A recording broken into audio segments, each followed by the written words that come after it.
how do I balance enjoying money today and investing for the future? And the answer is you can do both, and you can feel good about it. So as a reminder, I'm Taublieb, a financial planner, and I'm here to help you become financially independent.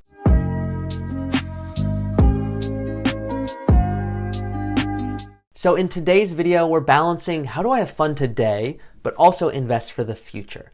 And there's not really a perfect science to it. There's what we call an art of financial planning, and then there's the science of financial planning. But there's not a perfect science, a perfect formula to get you there, because everyone's different. You're different than your neighbor, and your neighbor's different than your boss. And all of this comes down to your preferences, and oftentimes more personal than finance, even in personal finance. So what I like to look at is a framework. And what I do is after we look at debt and after we look at all of the investments you're currently making, or maybe you're not investing, or maybe you're ready to retire, wherever you are, I like to take a framework. And that framework starts with what you care about most. Once we understand that, then we know, okay, how much do we invest for a future home? Do we even invest for a future home? Is it worth the risk? Maybe investing for a future home causes your ability to not get into the dream home because of the market, and it's just not worth that risk. So that's one section. But then there's another part that's saying, well, I want to invest for retirement because I don't want to work forever. I want a day where work is now optional. I want to be financially free. And then there's also the third part of that, which is how can I balance that with what I care about today? Can I go out to eat more? Can I go to concerts? Can I travel? Can I switch careers, maybe even for less pay because you enjoy it more? So the general framework is 15% of your income. That's what you should be saving for retirement. So now, once again, no perfect science, but if you're making $100,000 per year, just for easy math, and you're saving 15%, that's $15,000 per year. Now that 15% number, it's a good starting place, and that's a number people throw around often, but there's nothing magic about 15%. 15% is a starting place, but then you want to customize that to your goals. Now you might be young watching this video, you might be older watching this video, but something to think about, no need to have a direct answer for, but just to get your brain thinking is what do you want to spend in retirement? Because so often we focus on growth rates and rates of return, and that's important, it certainly is, but often what's more important is how much you're going to spend. Because if you have $1 million in retirement and you want to spend $100,000 per year, then great, how do we invest to make that happen? But if you have $500,000 and you want to spend $200,000 per year, you can see right there, well, that's going to be a little bit more difficult. So what it really comes down to is what's your portfolio size, and then how much do you need to spend? And then there's a bunch of factors in between. There's Social Security. There's where do I withdraw from? There's Roth IRAs. There's a million different accounts and strategies that we can go into that I do go into in different videos.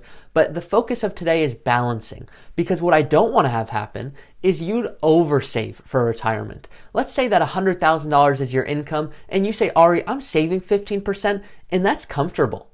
And I've got that on lock. But I feel like I could be doing more. Well, you certainly can do more, and it's going to put you in a better position. Now, when I say better position, what I mean is you're going to have more money, meaning you might be financially free earlier.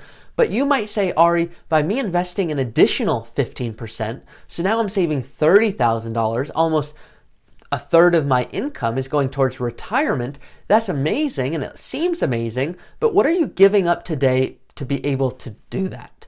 That's what we care about, because it's not just about maximizing the return and the amount of money you're going to have. It's doing that, but in alignment with your goals, in conjunction with what you care about most. So when we are doing financial planning, it's taking into account your goals first and then aligning that with the right account, with the right investment. And so looking at that, 15%, I would say if you're doing that, and you don't want a super lavish lifestyle, and you're not the type of person that wants the Lamborghinis and the yachts, then that's a good starting place today. Now, big disclaimer, that depends on your income. If you're making $50,000 per year, 15% might not make as much of an impact. So you might need to look to either find a higher paying income job, or you might need to increase the amount that you're saving. So it completely depends, as you can see, on many factors, but 15% is that rule of thumb. It's that base. Anything above that, Now, depending on a few factors, of course, income, cash flow, investing, that's where we start to say, what can we play with? What can we do to go out to eat more? What can we do to go spend more on travel or clothes?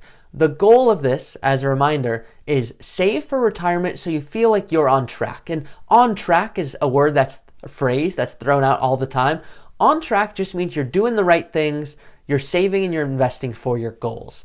There's not a perfect number, but once you work through that and run some basic projections, what you'll see is that you're going to be in a good spot, assuming you're doing the right things, getting the right rates of return, investing the right way, as I talk about in different videos. But today, once you feel that you're at that 15% or so, start to look at spending more. And not just spending, but feeling really good about spending and balancing today with the future.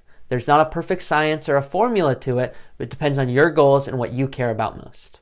Now, that's it for today's video. Please subscribe, like this video, and if there's someone that you think would take value from it, I appreciate if you share this video with them. So thank you very much. As a reminder, I'm Taublieb, a financial planner to help you become financially independent.